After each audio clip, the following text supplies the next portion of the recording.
रात से ये एक रिक्वेस्ट करूँगा कि कल जो है मैं मेरे घर एक और वाक़या पेश आया। मेरी बहन को जो है वो साँस की तकलीफ़ हो गई, तो कोई डॉक्टर जो है वो हाथ लगाने को तैयार नहीं है। बीपी हाई था जिसकी वजह से साँस लेने में जो तकलीफ़ हो गई।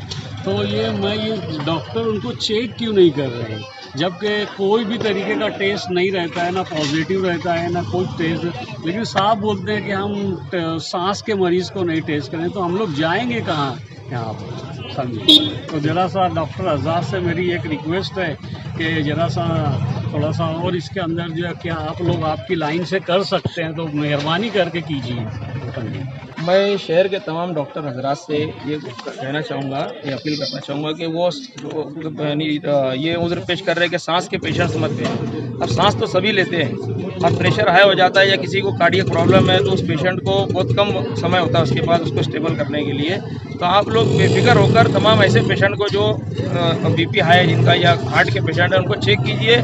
किसी डर में मुब्तला मत होइए। अगर कभी कोई इंतज़ामिया का कोई मामला का तो हम इंशाल्लाह ज़िम्मेदारी लेंगे। इंतज़ामिया को हम समझाएंगे कि यार पेशेंट की स्टेबिलिटी और उनकी जान का मामला था, और इंतज़ामिया से भी हम ये कहेंगे कि यार इतना ज़्यादा प्रेशर डॉक्टर्स के ऊपर ना डालें कि ये पेशेंट चेक नहीं करो, वो पेशेंट चेक नहीं करो। उसकी वजह से शहर के अंदर अमवात ज़्यादा हो रही है, क्योंकि ऐसे जो पेशेंट्स हैं जो कार्डियक पेशेंट है, डायबिटिक पेशेंट है और सांस के मरीज़ है दमा वगैरह के, और ब्लड प्रेशर जिनका हाई हो जाता है, तो ऐसे मरीज़ों को बहुत कम वक्त होता है उनके पास इसको स्टेबल करने के लिए। तो अगर उनको तिब्बी मदद बर वक्त नहीं मिलेगी तो क्रिटिकल हो जाएंगे। इसलिए तमाम इस शहर के तमाम हॉस्पिटल्स, तमाम डॉक्टर्स जो हैं तो ऐसे पेशेंट को स्टेबल होने तक के अपने हॉस्पिटल में ज़रूर लें।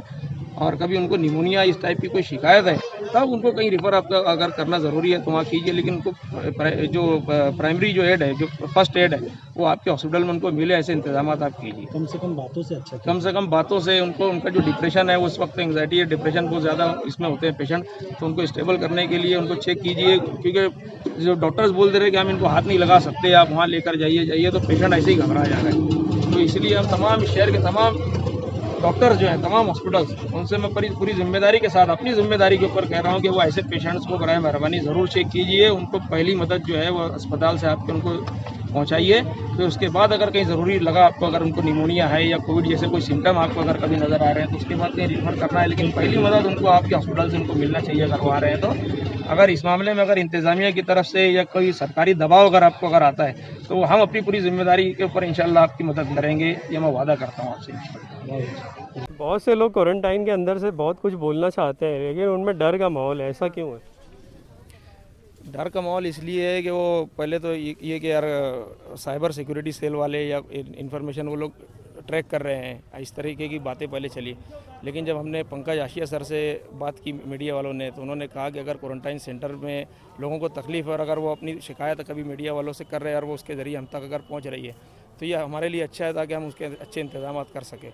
और ये देखने में आ रहा है ख़ास तौर पे कि जितने भी कॉरपोरेशन का स्टाफ है जिनको ये जिम्मेदारियां निभानी चाहिए थी, वो सिर्फ पेमेंट ले रहे हैं, छाँव में बैठ रहे हैं, और ग्राउंड के ऊपर जो है ना तो ये वॉलंटियर्स ही काम कर रहे हैं, और इन्हें भी मुख्तलिफ़ किस्म की तकालीफ का सामना है, और इंतज़ामिया इनका वैसा साथ नहीं दे रहा है जैसा उनको देना चाहिए।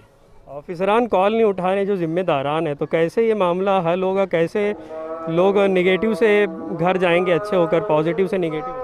अफसरान और ऐसा स्टाफ कॉरपोरेशन का जो ऐसे वक्त में साथ नहीं दे रहा है और अपना अहवाल में सिर्फ दर्ज करवा रहे हैं कि हम मौजूद हैं, ऐसे लोगों की तहकीक करके इनको निलंबित करना चाहिए। इनको कॉरपोरेशन से नौकरी से हटा देना चाहिए। सिर्फ बैठकर पेमेंट ले रहे हैं, पगार ले रहे हैं और अपनी ड्यूटी नहीं निभा रहे हैं। आवाम के तय उनका जिम्मे जो काम है वो उसको बिल्कुल निभा नहीं रहे, तो इनको अपनी ड्यूटी से, इनको अपनी नौकरी से हटा देना चाहिए। ये मैं डायरेक्ट जो उद्धव जी ठाकरे हैं हमारे चीफ मिनिस्टर साहब, उन तक हम अभी लेटर लिखकर ये बात पहुंचाने वाले हैं कि ऐसा हमले के पूरी पब्लिक से इन्वेस्टिगेशन करवाइए आप, पब्लिक लेवल पे, कि किसने फ़ोन नहीं उठाया और कौन ऑफिसर ने और कौन जिसकी ड्यूटी थी और वो वहाँ पर मौजूद नहीं था किसी भी डिपार्टमेंट का, उनको नौकरी से हटा दिया जाना चाहिए। ऐसा हम चीफ मिनिस्टर उद्धव जी ठाकरे साहब से को लेटर लिखकर अपील करेंगे हमेशा।